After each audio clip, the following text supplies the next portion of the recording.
totally free college? It could never work, except for the fact that most public colleges in the United States used to be free. So, if college used to be free here, what happened?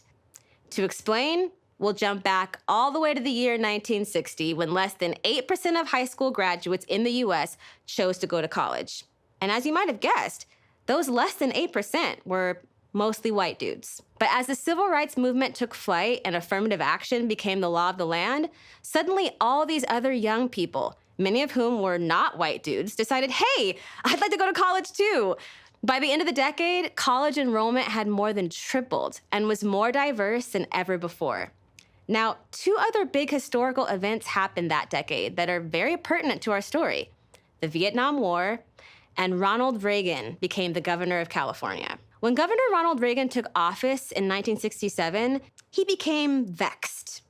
Reagan did not like the fact that universities were filling up the minds of these young people with all sorts of outrageous notions, like women and black folks should have equal rights, and maybe that war happening in Vietnam was not such a good idea. Many students began exercising their right to free speech by participating in campus protests. Governor Reagan's response: to get rid of the undesirables who came to college to carry picket signs by ending free tuition at the University of California and cutting aid to state colleges by 20% across the board. Like-minded government officials soon turned their backs on free tuition at public universities all across the nation. And then in 1981, when he became President Reagan cut funding to federal student aid, kicking off the massive debt crisis college graduates are living through today.